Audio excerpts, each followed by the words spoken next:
इस समय पूरा भारत आजादी का अमृत महोत्सव मना रहा है। देश को आजाद हुए लगभग 75 वर्ष पूरे हो गए हैं। 15 अगस्त 1947 को भारत अंग्रेजी हुकूमत से आजाद हुआ था। इस आजादी के लिए भारत को 200 सालों का लंबा इंतजार करना पड़ा था।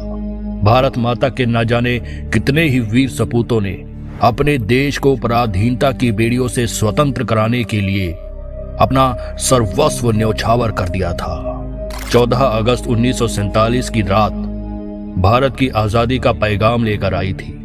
एक और जहां देश की आधी आबादी आजादी का जश्न मना रही थी, तो वहीं पंजाब और बंगाल जैसे राज्य दंगों की आग में झुलस रहे थे। 14 अगस्त की रात को भारत के इतिहास में काली रात का दर्जा भी प्राप्त है, क्योंकि यही वो दिन था जब अखंड भारत 2 हिस्सों में बट गया था।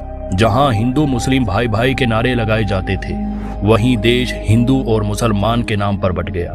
14 अगस्त की रात को और क्या क्या हुआ था, कैसे भारत का विभाजन हुआ था, क्यों महात्मा गांधी आजादी के जश्न में शामिल नहीं हुए थे, और एक ही दिन आजाद होने के बावजूद भी पाकिस्तान 14 अगस्त को ही क्यों अपना स्वतंत्रता दिवस मनाता है, इन सब सवालों के जवाब हम आपको आज की इस वीडियो में देंगे और बताएंगे कि आखिर 14 अगस्त की रात को ऐसा क्या हुआ था जिसने भारत का इतिहास हमेशा के लिए बदल दिया था।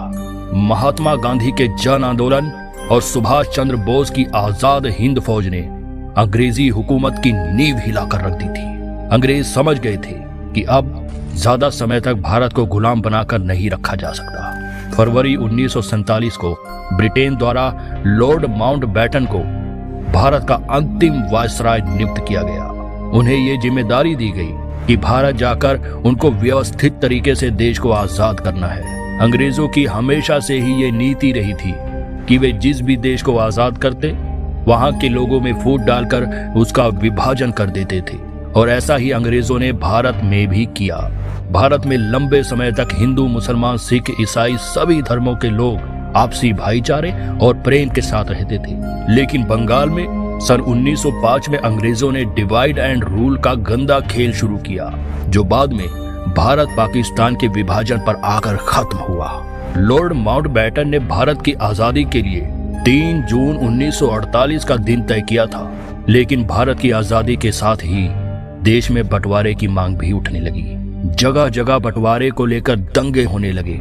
मोहम्मद अली जिन्ना देश के पहले प्रधानमंत्री बनना चाहते थे, लेकिन महात्मा गांधी ने पंडित जवाहरलाल नेहरू को वचन दिया था कि वे उन्हें ही भारत का पहला प्रधानमंत्री बनाएंगे। जिसके बाद जिन्ना ने भारत के एक बहुत बड़े हिस्से को पाकिस्तान नाम से अलग देश बनाने की मांग उठा दी। देश में हिंदू मुसलमानों को लेकर दंगे होने लगे। सबसे ज्यादा असर पाकिस्तान और बंगाल में देखने को मिल रहा था। लगातार बढ़ती हिंसा और दंगों के बीच लॉर्ड माउंटबेटन ने आजादी की तारीख 3 जून 1948 की बजाय 15 अगस्त 1947 तय कर दी।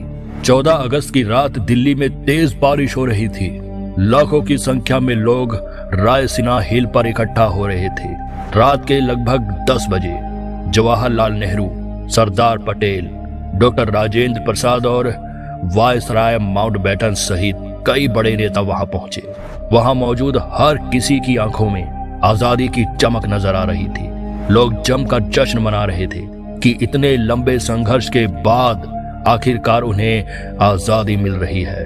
रात के 11:11 पर जवाहरलाल नेहरू ने अपना भाषण शुरू किया।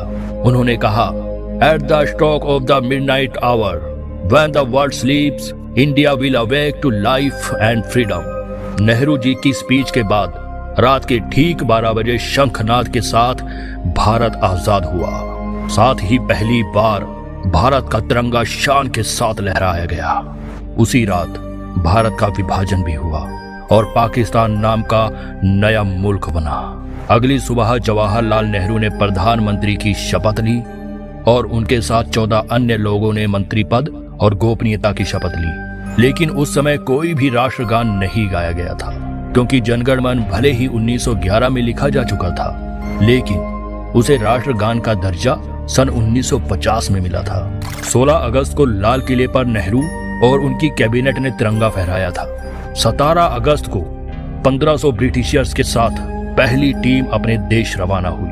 भले ही अंग्रेजों ने 200 सालों तक भारत को कितना ही लूटा हो और तरह तरह के जुल्म हम भारतीयों पर ढाए हो, लेकिन अतिथि देवो भवः की परंपरा हमेशा से हमारे खून में रही है। सभी ब्रिटिशियर्स को पूरे सम्मान के साथ बारातियों की तरह विदा किया गया।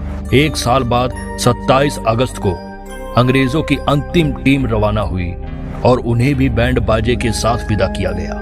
अब बात करते हैं कुछ तथ्यों की, जैसे क्यों 15 अगस्त का दिन ही आजादी के लिए चुना गया।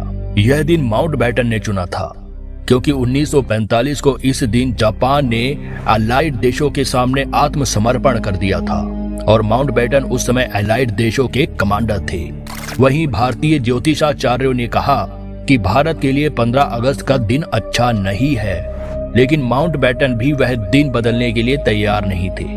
अंत में 14 अगस्त की रात 12 बजे का समय आजादी के लिए तय किया गया, पर इस आजादी के जश्न में महात्मा गांधी शामिल नहीं हुए थे।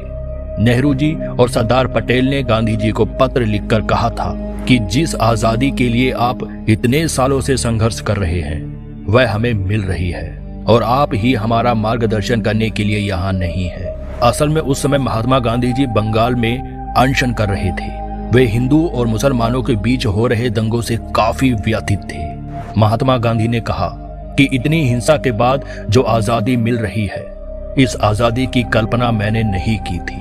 ये तो सत्ता के लालची लोगों द्वारा ली गई आजादी है और जहां हमारे देश के दो भाई आपस में लड़ रहे हो और देश बढ़ रहा हो, वहां मैं किसी भी प्रकार का जश्न कैसे मना सकता हूं। अब सवाल आता है कि भारत और पाकिस्तान एक ही दिन आजाद हुए थे, तो पाकिस्तान एक दिन पहले अपना स्वतंत्रता दिवस क्यों मनाता है?